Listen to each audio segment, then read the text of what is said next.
You're watching Unrendered on IKTV. I'm Tony Regisford, and you can follow us on Twitter at iConcepts. My guest on this edition is the Commissioner of Police, Commissioner of Police, Michael Charles. I said you were the Commissioner of Peace, so I guess that was a Freudian slip. Maybe you are, in fact, but you can say that, Tony. The Commissioner of Peace. You can say that, definitely. Now, before we left on the last segment, we were talking about why it was that the samples provided for this forensic testing on the Sharika Small case seems come back, inconclusive. Is it something that we're doing wrong here? Is it something that we are? What part are we playing in the process? Well, we will send off to the lab and ask what samples they will require. They will give us the specimen, the amount, and that is exactly what we will send. So, to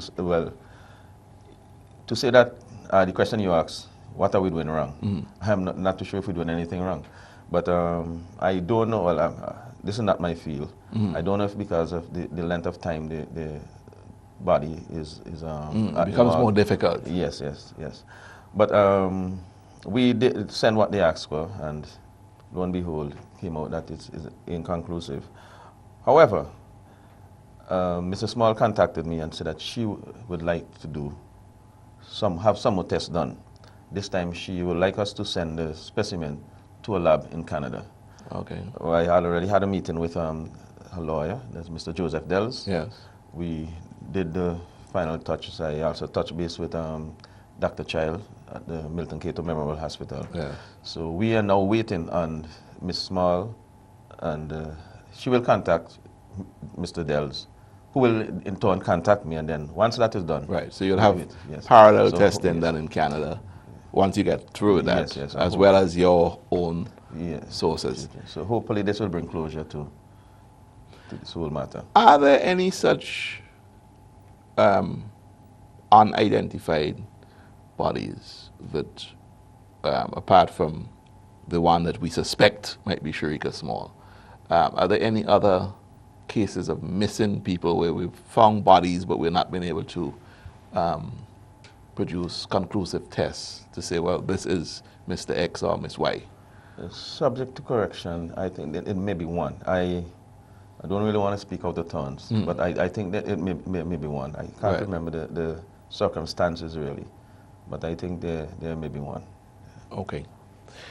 Now, let's move on. The incident of the boat accident, as it is framed, the one where this guy was on board a yacht that seemingly had an explosion, and he got burnt and subsequently died. Now, I think at one point you had said that you're not ruling out foul play. What is the position now? Well,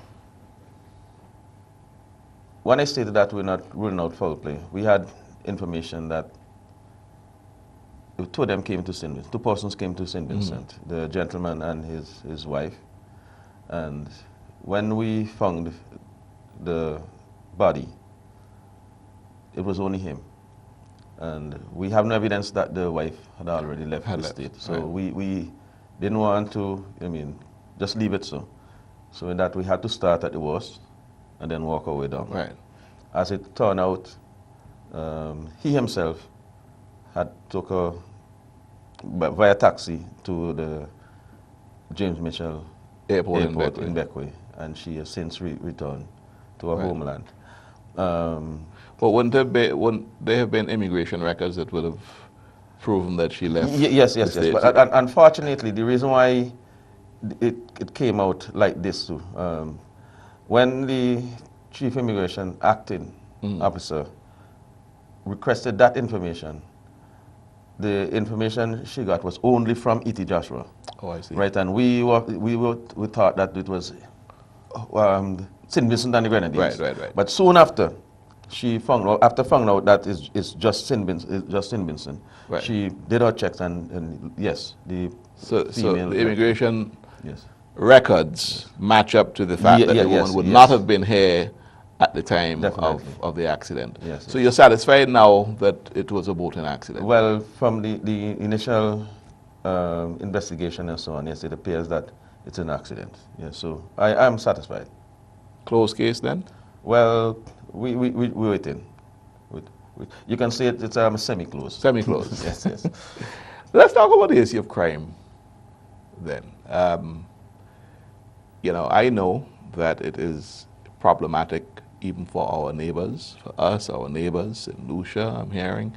There seem to be some islands that are more problematic than others because I don't hear too much about crime in Dominica, for example, or even Grenada for that matter of fact. So St. Vincent seems to be a hot spot, certainly. St. Lucia looks like it's a hot spot. Well, we know of the traditional ones, Trinidad, Jamaica, and of late, I am seeing more and more reports coming out of Barbados. Before we focus on St. Vincent, which is your jurisdiction, Yes. what do you think is going on in the small islands that crime is trending up, and of course it is not something that somebody your age or my age, you're a much younger fellow than I am, but is used to. We never grew up in that state of murders and That's a fact, Tony. I mean, crime is a concern for all of us. And one of the things that we see, pushing up the head is organized groups, organized crime that is taking place right now. Transnational organized crimes. The world is a village now. Very small village. I can pick up my cell phone and speak to somebody in any part of the world, right? And so with all this development, with that come crimes. So I think this is where the ease of crime is happening in these parts. Well, why is it then, and we'll get to St. Vincent specifically just now, but why is it then a hotspot more in St. Vincent or St. Lucia than, say, Grenada or Dominica? What are your thoughts on that? Well, I don't know if it is a hotspot in St. Vincent and St. Lucia and not the other Windward Islands. I think we all have our fair share of crimes. One, I know for a fact that the journalists in St. Vincent, they're not sleeping. And they're up. We out in the night. When something happens, they're up and it's out there. They have the job to do. So it's a matter of reporting. I'm not saying that the other countries are not reporting, but we in St. Vincent and Grenadines, we trying our best. We, where we can stop it, we putting things in place that we can prevent a crime from happening. Right. So let's talk about the causes of crime. In your, from your viewpoint, is it drugs? Is it trading in drugs that is essentially the single most activity that underpins the spate of crime? Because St. Vincent and the Grenadines produce marijuana at a large scale, people tend to push it that way, that it could be drug related. But I don't think there's enough evidence to say it's drugs per se. Because while you have the drug offensive, you still have people breaking into people's homes and so on. One of the things, Tony, that we see in respect of burglaries and so on, in some cases, it's an offense of choice, a chance, if you want to call it that. In that somebody may pass in by somebody's window and the house is not properly secured, and they use that opportunity to perpetrate a crime, and so on. But crime is not really on the increase in St. Vincent and the Grenadines. Some crimes are. Rape, we unfortunately, it's up. It's up. climbing, right? Yes. But murders? Homicide, well, for 2012, we had 28 homicides. Last year, we had 27. This year, we have 15 so far. And in comparison to last year, I think we had 6 I will just check my records Right. in a bit. And, Right. So we're already ahead of the rate for last year. Yes. So we can, as it's going now. Yeah, the trend looks like we'll have more murders, more homicides this year than last year. The way it's going, yes, but we are putting things in place. We have the Special Services Unit, all the Operations Unit, Special Services Unit, the Rapid Response Unit, the CID and narcotics, they out doing the regular patrols. Right. And not forgetting the Coast Guard, because from time to time the Coast Guard do joint patrols with SSU and RRU. So we up our game. Around Kingston, there's a special unit, comprised of Special Service Unit, SSU, Rapid Response Unit, and CID. And there are 6 persons who patrol Kingston, along with the beat and patrol police. You know, from since we had our last pass out, you can visibly see police, uniformed police around Kingston. While about 3 months ago, that was not the case. That was not the case, right? So the police is up, and come the passing out of the next course that is taking place right now, you can rest assured that the street will be pestered with police. Yeah. At least Kingston. Kingston, yes. Kingston. At least Kingston. Yes, Kingston. Now we're talking, of course, about homicides that are perhaps related to men against men.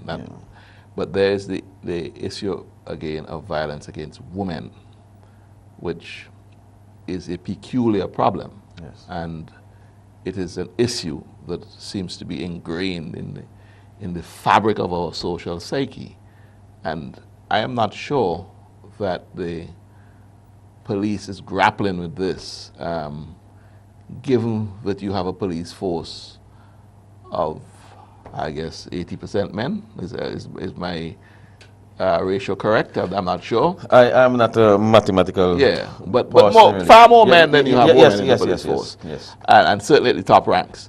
Yeah. Is this an issue? Is the fact that the gender balance in the police force an impediment towards seriously addressing crime or violence against women?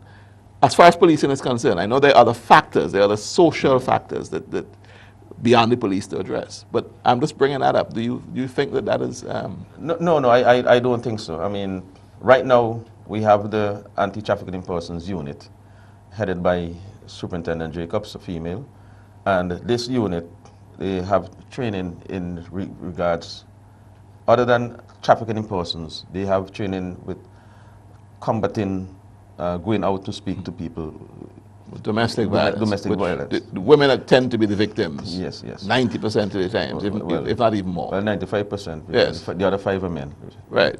Well, coupled with the Anti-Trafficking in Persons Unit, we have persons at CID, and who also go about and teach violence, about domestic violence. ESP Nichols, he did some courses with regards to domestic violence and so on. So he's one of the person who also go about and teach people in respect of domestic violence. So right now, you can clearly see that the police is on the right track. You're implying some form of strategy, you feel, to address it. Yes. I must also make mention, and this is very serious too. You know, over the years, when a female pay a visit to a police station and state that, okay, my husband is abusing me. Or come along. Right. Yes. You know, the police will it was reported that the police will say, well, man, you unsettle that as husband and wife thing, the police didn't have nothing to do with that. No. That is out the window. Right? Through Ms. Jacob, S.P. Nichols, and other persons who have those training, go about and teach the police. We have regular lectures in the way how to deal with matters of domestic violence and so on. So once you come to the station with it, yes, we deal with it. I want to pick up on that when we come back from the second break that we're about to go on, because I know there's the flip side to that where a woman would come in and report, and then as the thing patches back up, the thing is withdrawn. She doesn't want the police to follow through anymore. But let's talk about that when we come back. Great. This is Unrendered on IKTV. My guest is Commissioner of Police Michael Giles. More when we come back from this break.